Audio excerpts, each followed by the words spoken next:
Kantji, CEO, Niti Ayog with me, right beside me. And Mr. Aditya Mittal, MD and CEO of ArcelorMittal, also sit right beside me. And of course, our Anil, MD and CEO of Greenco, subsidiary of GIC Singapore.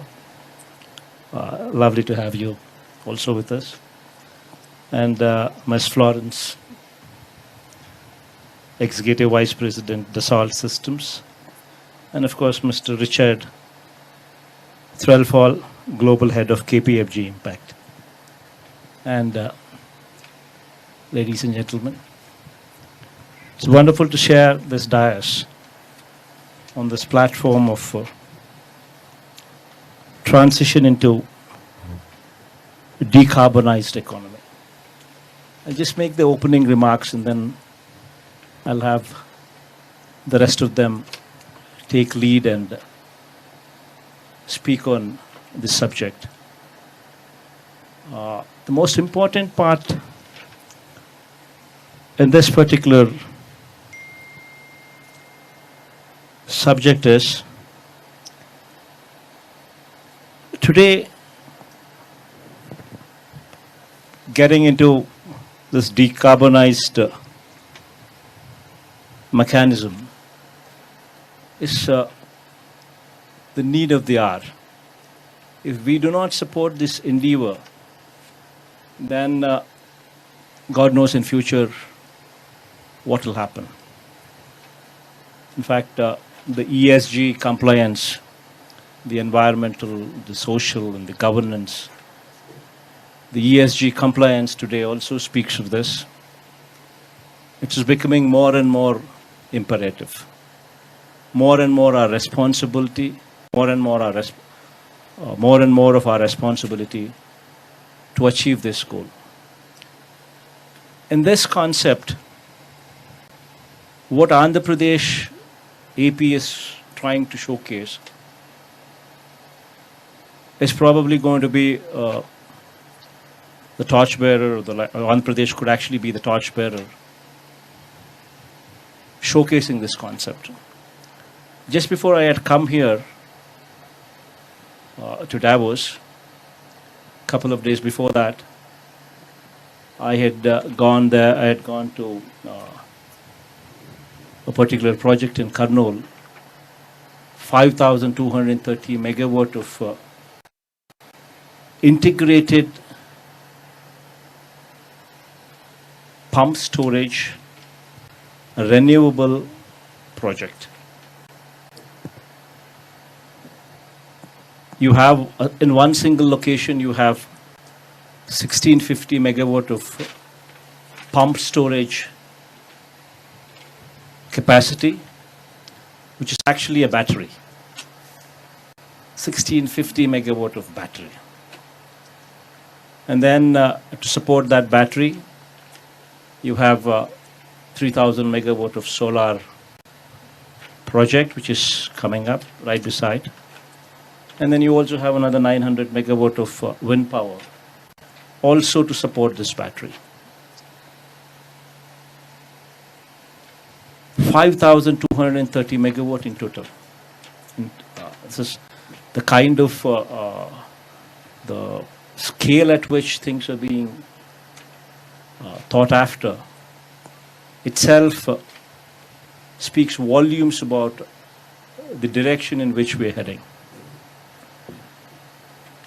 What it does is, you build a dam, and the quantum of water which is utilized is on just 1 TMC. Just 1 TMC of water is used to drop the water, to generate power during the peak hours, and to lift the water back into the reservoir during the non-peak hours using the solar and the wind power capacities. That's a simple concept. And at the end of it, you would have a 1650 megawatt of firm power. That's power that could be given 24 hours, all through the day. And and then the most important aspect is it's economical, it's sustainable, it's feasible. To generate the power from solar and wind, and then during the non-peak hours using this power to pump the water back.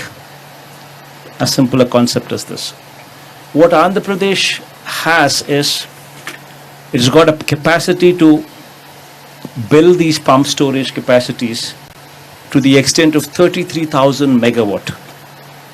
We're just talking about 1650 megawatt of pump storage that I had just laid the foundation stone a couple of days before I had come here. And now we're talking about a potential in Andhra Pradesh, which is 33,000 megawatt available for the whole of the globe to come over and probably participate. This is the concept. And just imagine what things can be done. You're not only, you can the conventional industry can convert into green industry. And just not that alone. You can talk about using this power to create hydrogen, to create ammonia, NH3, hydrogen, desalinate, get to the coast, desalinate the water, electrolysis, and from water you generate hydrogen. All this in the days to come, in the years to come, would become reality. And Andhra Pradesh is there, right there, welcoming you to become part of this grand endeavor.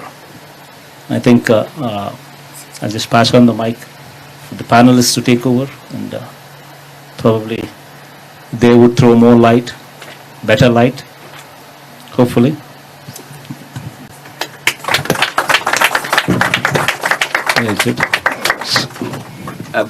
Thank you very much, sir. May I just invite us all to just concentrate our minds for a moment. In 7 years, 1 month and 28 days from today, what happens? What is predicted to happen in 7 years, 1 month, 28 days from today? I shall tell you, on the current trajectory of the world's carbon emissions, that is the point at which the world is predicted to cross the 1.5 degrees threshold of global warming over pre-industrial levels. And amongst the effects of that include 1.7 billion of the world's populations being exposed to the sort of extreme heat temperatures that India has suffered over the last month. And it also is the starting point of the world losing control of the ability to manage climate change. So we don't have much time, and I really welcome the fact that we have this panel discussion to talk about what we are collectively able to do and what in particular can be done in the state of Andhra Pradesh, but also to tie it in, as you've said, sir, to the opportunity for jobs, the opportunity to build a green economy.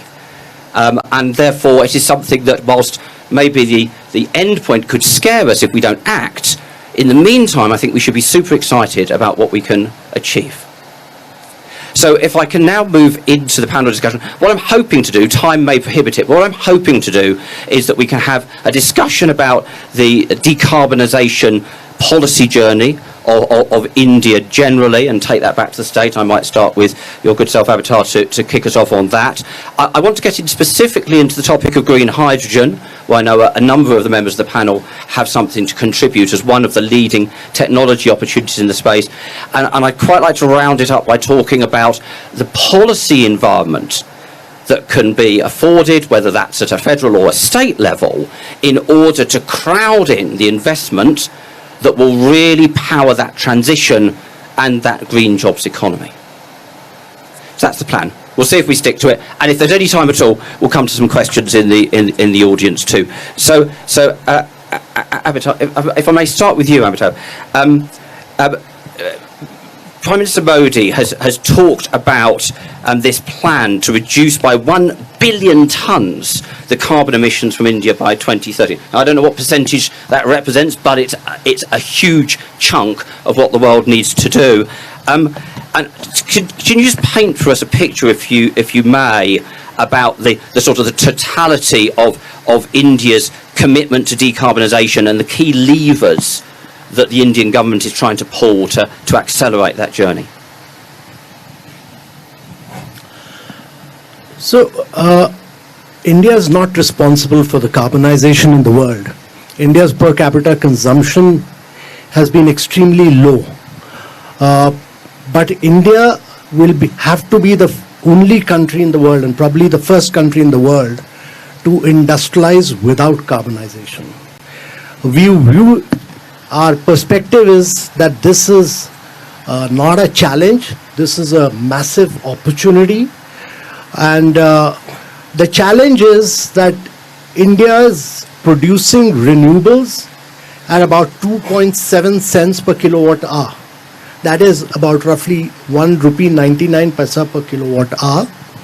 It is the only country in the world which has met its NDC targets, which were committed at COP21. None of the G20 countries achieved it other than India.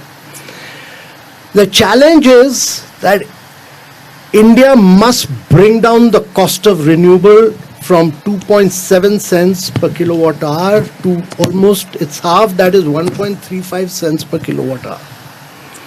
Then crack water, produce green hydrogen, and become the center of the world for green hydrogen. The cost of green hydrogen is roughly around $4 to $4.25 per kilogram. Our challenge is to bring it down to about roughly $2.25 to $2.5 per kilogram by 2025 and bring it down to $1 per kilogram by 2030. This would mean that you keep enhancing your renewables to massive scales at lower prices, because in the cost of green hydrogen, 70% is renewable, 10% is the cost of electrolyzer, 20% is the balance of plant. Therefore, if you keep doing renewables, you will end up with the duck curve, which is what California faced. Its power grid could not manage so much of renewables. So you have to do 24/7 green power. And the best methodology for that is that what the Honorable Chief Minister in his very dynamic fashion said, that you have wind, you have solar, you have pump storage, and then use that to crack and produce green hydrogen, which will be the cheapest form of green hydrogen. Now what Andhra has done, 1650 megawatt of pump storage with solar and wind is the biggest of its kind in the world. And if Andhra is able to do this to 23,000 megawatt, that means that India will become the center of decarbonization in the world. And that is what Andhra holds a model for the rest of the world in terms of decarbonizing your economy. Decarbonization cannot happen with just electric mobility. It cannot happen unless and until we understand that electricity is just 18% of energy. 82% of energy is hard to abate sectors. It's refinery, it's steel plants, it's fertilizer, it's long distance transport. They cannot run on electricity. If it's renewable energy, they can't run on electricity. They run on, grey hydrogen, or they run on fossil fuels, or they run on coal. So you have to make 82% of your energy, which is hard to abate sector green. And the hard-to-abate sector can only be made green with green hydrogen. And that is the challenge before the world. Well, what has the International Shipping Organization said? 50% of shipping must go green. What has Japan said? I'm going to be the biggest importer of ammonia. What has Europe said? That we'll put border taxes by 2026. So whether we like it or not, fertilizer will have to go the ammonia route. Steel will have to go the green route. Shipping will have to go the green route. What is the answer to that in the world? That's green hydrogen. And that is where Andhra has taken the leadership under the leadership of the Honorable Chief Minister.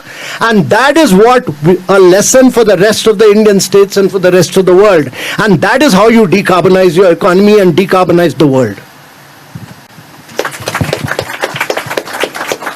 Amitabh, well said, very powerfully said, and I completely agree. This is on behalf not just of the state and India, but for the world, because that green hydrogen economy is a critical part of it, and we'll circle back to that.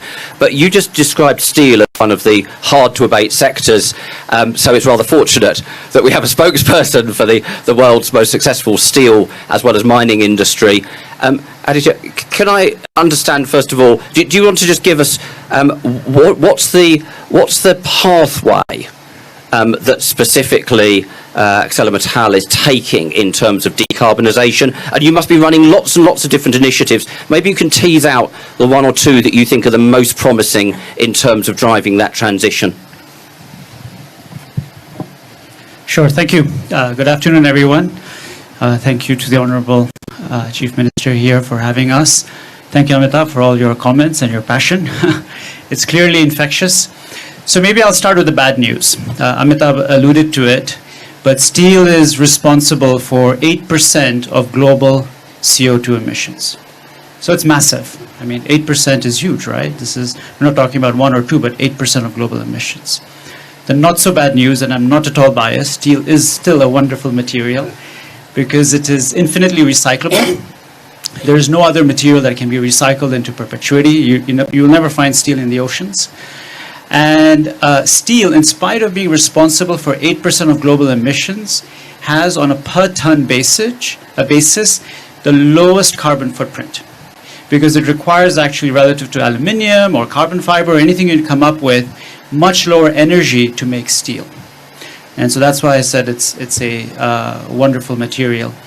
And so 8% why, if it's low carbon, is just because so much of steel is used. So much of steel is used in anything you see, whether it's your car or this building or your washing machine or even your champagne bottle, the cork is made from wire of steel. The good news is that steel has a way to decarbonize, and we can make green steel. And at ArcelorMittal, we're selling green steel as of today. We're selling about 60,000 tons of green steel in Europe. In the next 2 years, we'll hit 600,000 tons of green steel. And how do we do it? Well, fundamentally, you change your coal-based process, because steel originally was made from coal. And as we have heard today, you substitute gas. So you can start with natural gas, which dramatically reduces your carbon emissions. And when hydrogen is affordable and available, you bring in hydrogen. So that's fundamentally how the process will evolve. So the good news is that we can actually still make the same quality of steel, maybe depending on if we get hydrogen at $1.50 at the same cost, green steel using hydrogen instead of coal. So it's a huge opportunity, right? It's a huge opportunity for providers of renewable power to make the hydrogen electrolyzers, a huge opportunity for the global steel industry to actually decarbonize. At ArcelorMittal, we plan to lead the way, primarily because we have a global footprint. We are very keen on R&D. We spend about $300 million a year on R&D. So we have $3 billion of IP in the last 10 years sitting in our business, which we can deploy to improve process and product. Over the next 10 years, we plan to reduce our global carbon emissions by 25%. Through an investment of $10 billion. And primarily it's utilizing all of these things that we have spoken about, i.e. renewable power, funding electric furnaces, setting up DRI facilities, which first use natural gas and then hydrogen. So we have plans in different parts of the world to achieve this. Coming to Andhra. So we have made a significant investment in Andhra Pradesh. We have partnered with Anil at Greenco to invest in our first global renewable project. And I think that is the key message. ArcelorMittal operates in 27 countries, and we have chosen the state of Andhra Pradesh for our first renewable project. For many reasons, I think you've heard a lot today. It's really a force in creating a friendly business environment. But I think also the vision of having direct pumped hydro storage. I had a chance to visit Kurnool, and it's very impressive what is happening down there. I think I urge all of you to visit and see really what is happening on the ground in Andhra Pradesh. And just going there, you feel the energy, the dynamism. And so our first renewable project, it's a 4,500 crore investment, $650 million, 250 megawatts of 24-hour round-the-clock power. Why is that interesting? It reduces carbon emissions in our facility in India by 1.5 million tons. What is 1.5 million tons? It's 350,000 cars off the road. Okay? So it's real direct, it's immediate impact, it's interesting for the business to do. We plan to double it. I'm very excited by my meeting this afternoon, and on just seeing the progress that we have made. We plan to double that investment. We'll probably finalize that decision in the next few months. And as we get more and more renewable power, 33,000 megawatts, we can move into hydrogen.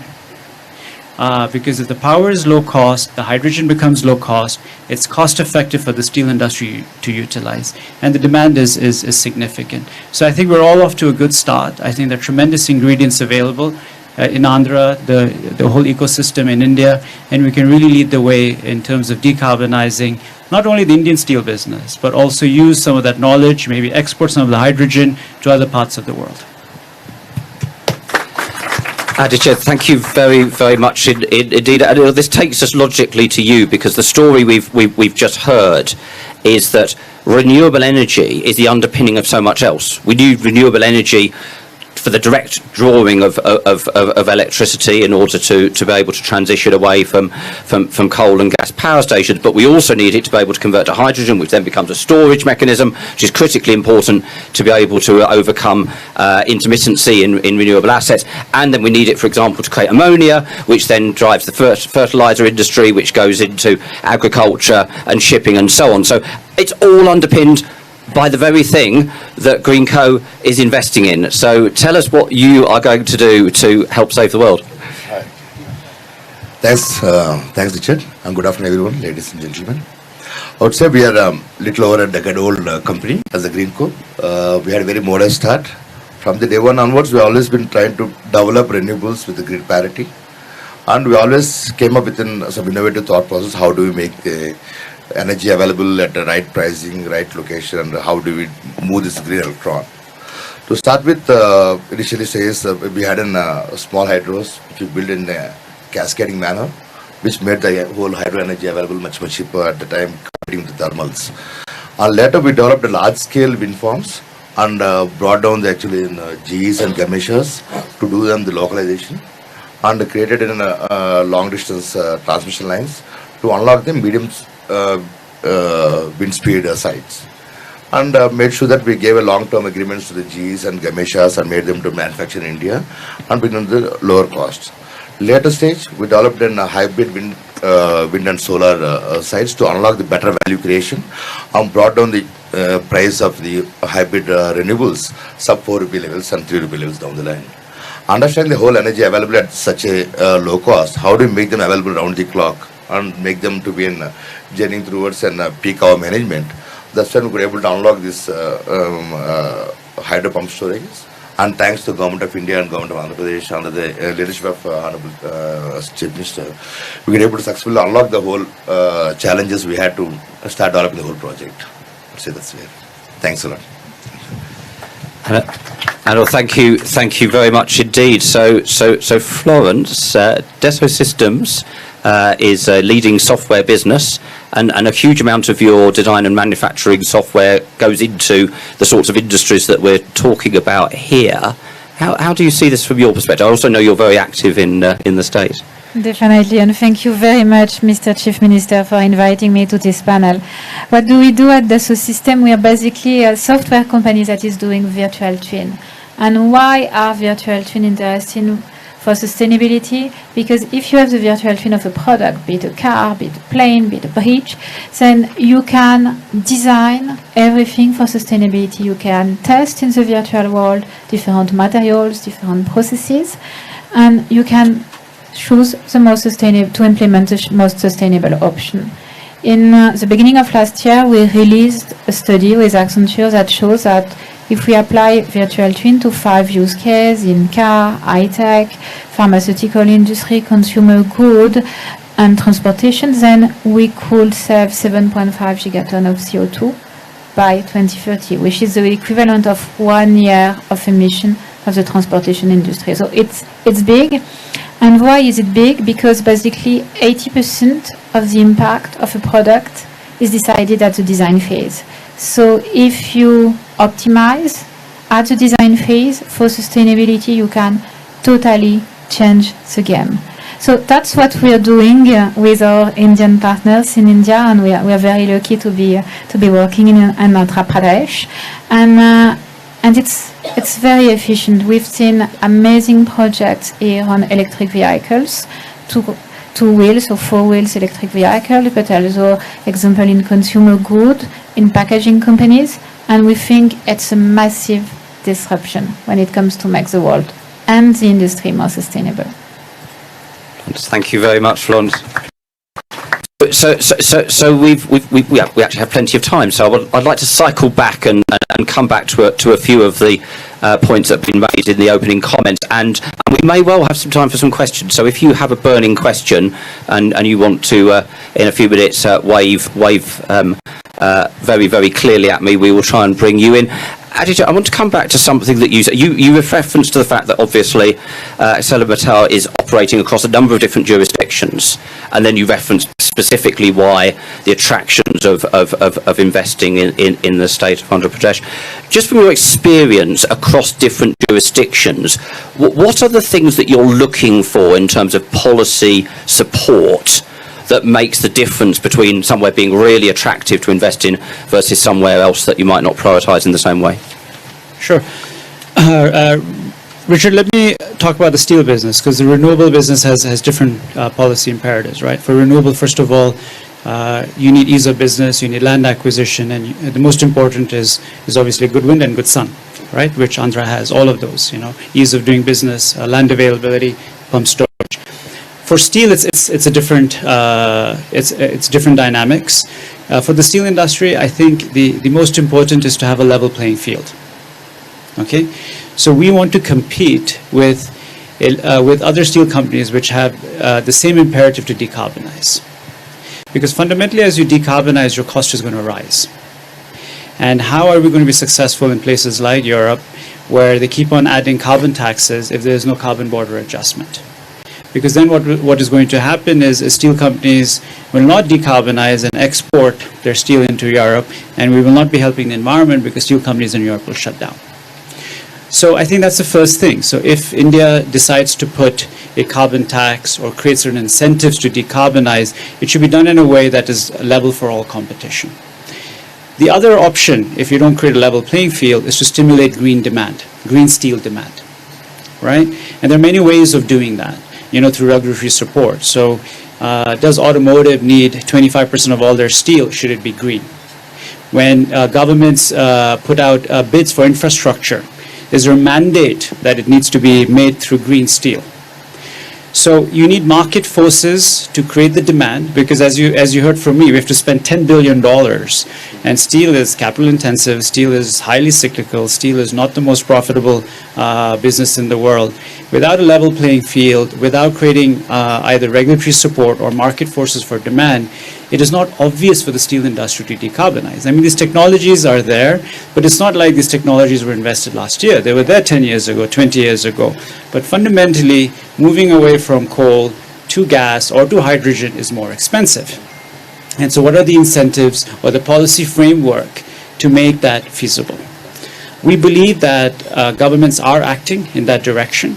So we see strong policy support. And so if you look at our $10 billion investment, we have already announced $6.5 billion, excluding the renewable in Andhra. And that's really in Spain, in France, in Belgium, Germany as well, and in Canada. We are very impressed with what the Canadian government is doing. And so those are the first 4 jurisdictions in which we have started our decarbonizing journey. That's super, thank you very much. And I spend a huge amount of my time in the company of infrastructure investors, and indeed in a conversation only last week, which was specifically around the hydrogen economy. The infrastructure investors were saying the challenges here are we don't have a whole market for it yet. So it's isolated investments in different companies and countries, and they're worried about the technology risk still. So the sorts of underpinnings that you're talking about, I think, are really critical. Amitabh, if I can come back to you, I mean, you've had a distinguished career in the Indian civil service. You probably know better than almost anybody how to incentivise things in an economy.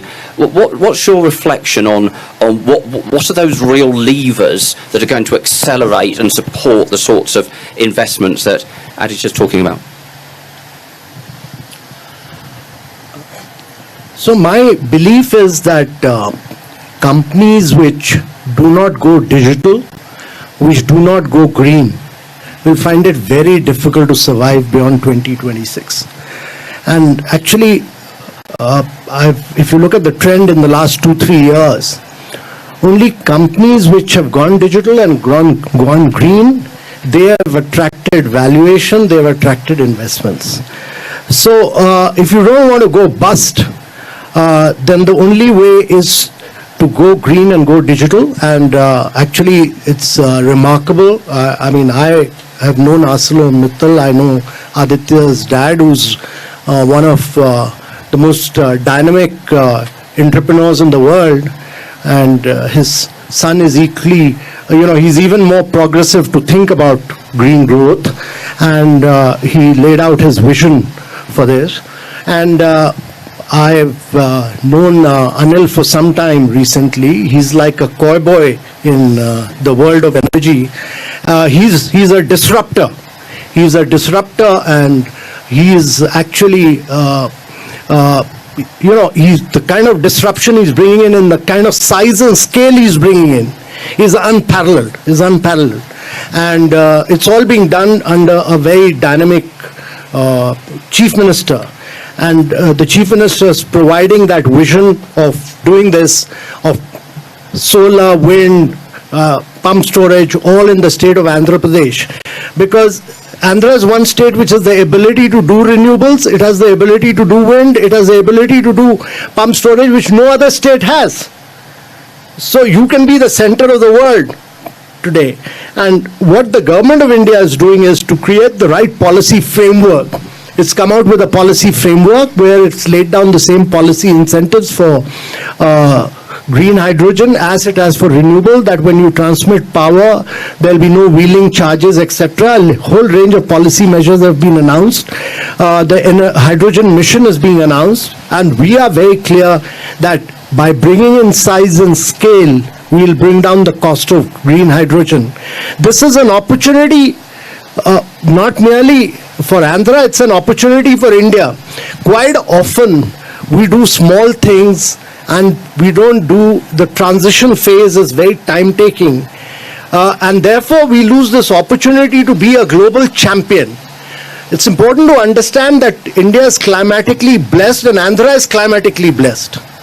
And because it is blessed, the competition for that, there's no competition even from China as climatic conditions are concerned. China is not your competitor.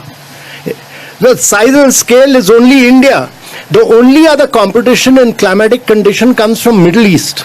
Now Middle East is already flushed with oil and gas, and therefore India has the climatic condition. It is blessed. It has the wind power. It has the renewable power. It is possible for it to make itself the least cost producer by doing size and scale. That is important. Bring in size and scale. Once you've done that, and that is what this partnership is all about. To do 1650 megawatt of pump storage is actually a lesson for everybody else at Davos. What you're talking about here is a lesson for everybody else at the Congress Center. That this is about a new world of tomorrow. This is about new technology of tomorrow. This is about transforming the world of tomorrow.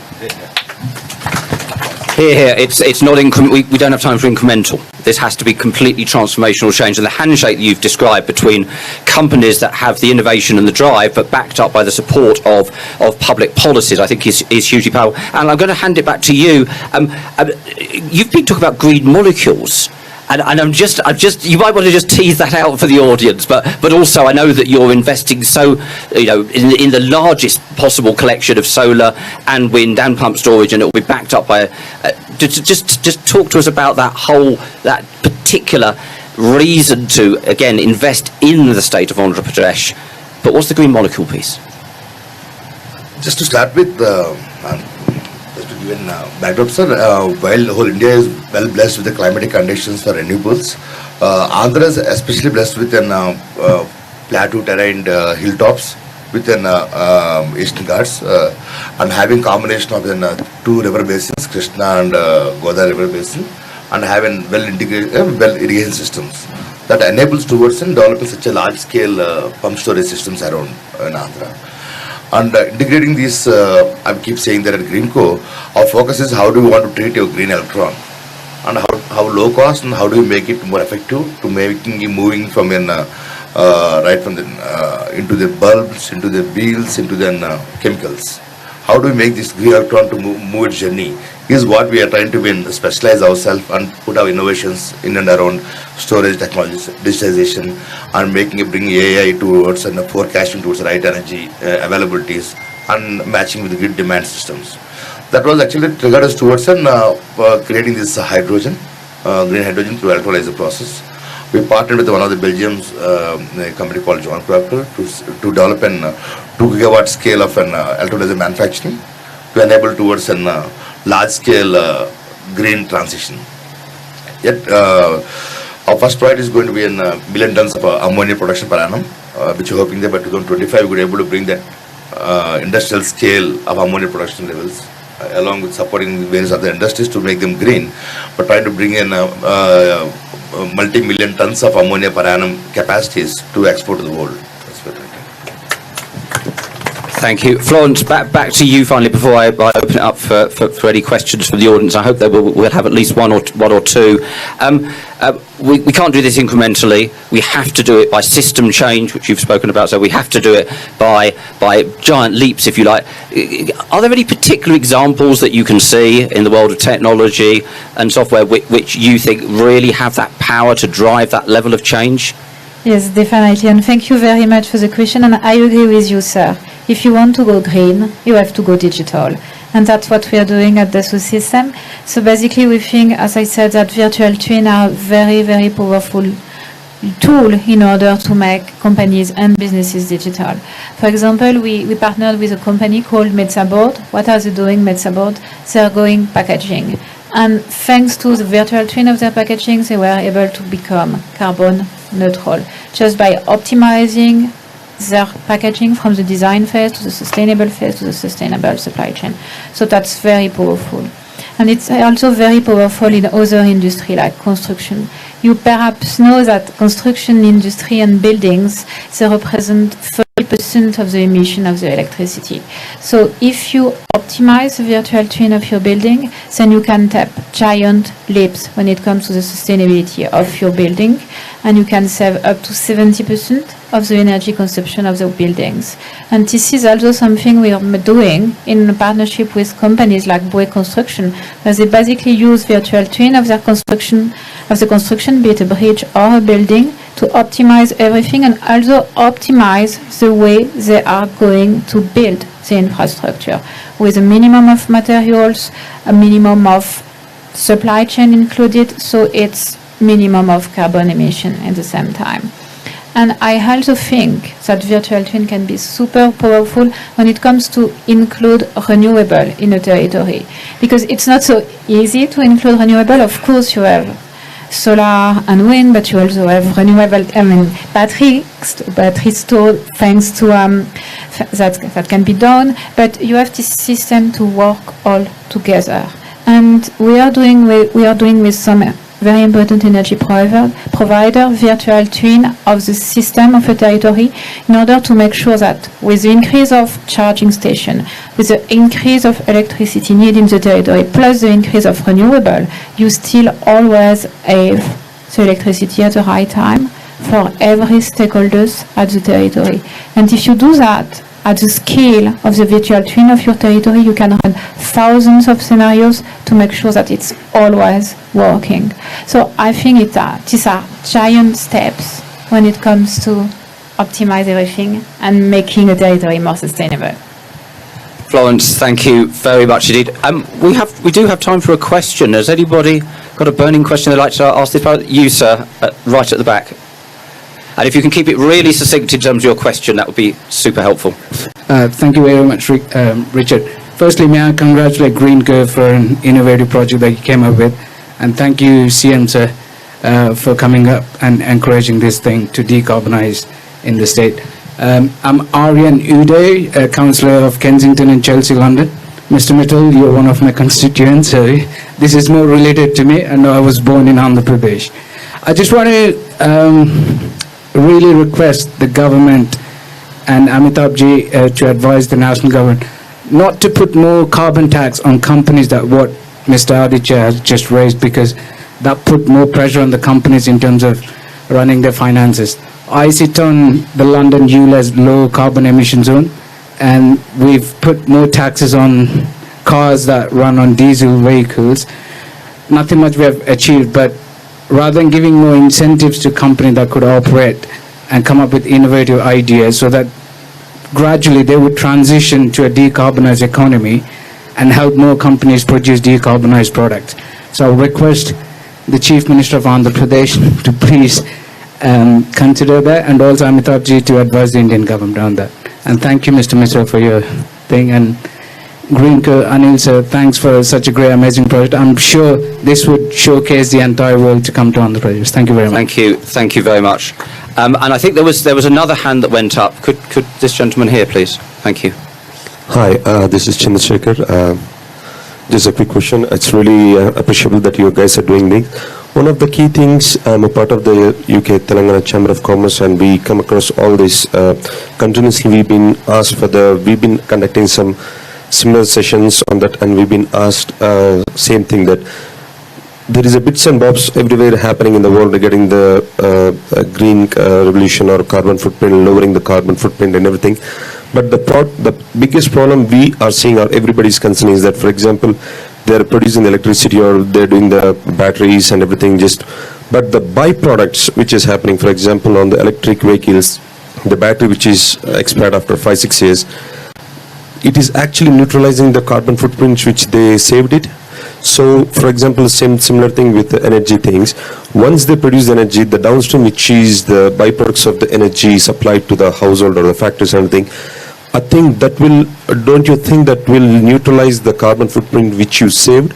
And what is the sort of, as a national level government or a state level government, Honorable Chief Minister, so do you have any sort of a global policy in your state, or do you have any recommendations throughout the India where, as Richard said, that it cannot be done on the bits and balls, it has to be done as something like a COVID, which is a game changer for the whole thing. So is there anything, or anybody from the panel, do you have any suggestions that XYZ need to be done in order to actually make really sense carbon footprint or reducing these things? Anybody that would be really appreciable? Thank you. Thank you. Whether we can do justice to that in the time available, I'm not entirely sure, though I do think there's something really important about the data that gives the transparency that runs right the way through the supply chain, that allows you to really get underneath the question you've just asked about, whether some of the effects offset to some degree. But on this particular thing, let me answer. Greenco, along with the Center of CMET, Government of India and Government of Telangana, we set up a new center for circular economy. We are developing a center where we could able to recycle the batteries and solar panels, and the institute has been established in Hyderabad, and this has been well established. We should visit it, and there's a lot of new things which have been getting done there. And So what I'm going to say is, this is in the recording, but what happens with other sectors? For example, you're producing electricity, which is amazing job, but the downstream, don't you think that we have to do it in pretty much the sectors which is consuming the products? I will explain details. very quickly, and then I'd like to bring Amitabh in on the I first wanted question. to say, as you said, with the data, with the virtual twin of your battery, you can already plan for the circularity of your battery, the second life, the third life, the fourth life. And we're having more and more projects on batteries, just on that, on battery, but also on electric vehicle, where you want to recycle everything and circularize everything. Thank you. Amitabh, that first question, how much do you see this about change driven by incentives? How much is there going to be nonetheless a need for a regulatory push that might involve, for example, higher carbon taxes? Where do you see that balance? So first of all, I'm a strong believer that these long-term goals of 2050, etc., are ploys by the Western countries to shift the goalpost on an annual basis. They have never achieved their short-term goals. And, you can look at the history from COP1 to COP27. None of the Western countries have ever achieved their goal which they have committed to.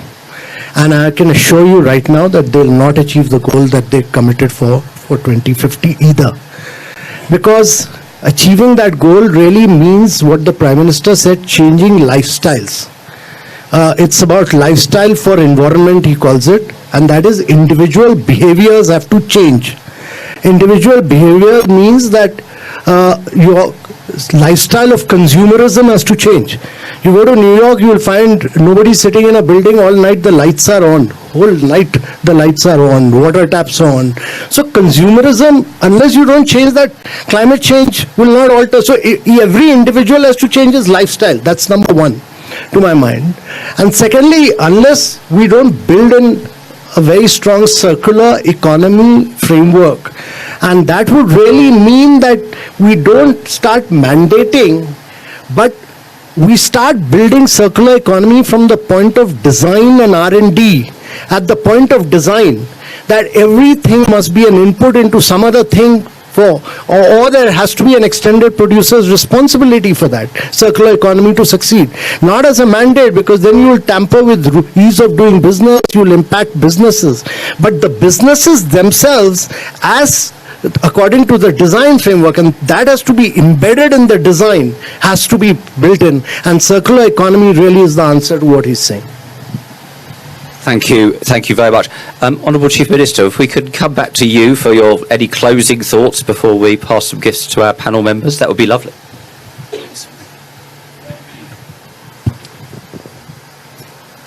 In fact, the very fact that we're having a big debate on this, the very fact that we've taken a few steps to address this issue, understanding and realizing that we need to address this issue and we need to decarbonize it, itself is a huge leap forward. Going forward, what Andhra Pradesh is offering and what Andhra Pradesh is doing is setting a trend. One, it's showcasing a huge 5,350 megawatt integrated solar, wind and pump storage project together in one location. Itself is a huge showcase.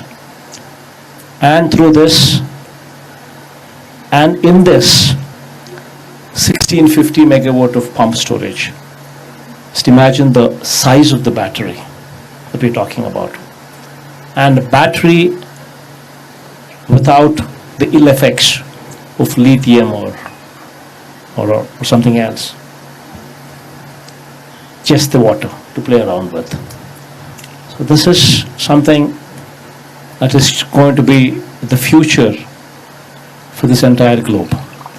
And Andhra Pradesh is offering a huge opportunity where we're talking about just not 1650 megawatt that is coming up, but a potential for anybody who is interested to come and join the bandwagon. We have a potential of 33,000 megawatt available. So this is the closing remarks that Andhra Pradesh is welcoming you. And anybody who's got certain passion for environment, wanting to think big, Andhra Pradesh is the state. Thank you all. Thank you, sir. So before you all rush off, the Chief Minister is going to give some thank yous to the panel members, and then if you would just stay seated long enough to allow the panel to escape the room, that would be much appreciated. Thank you. And can I just say on my own behalf a big thank you to each of our panel members, as well as to you, sir. Thank you.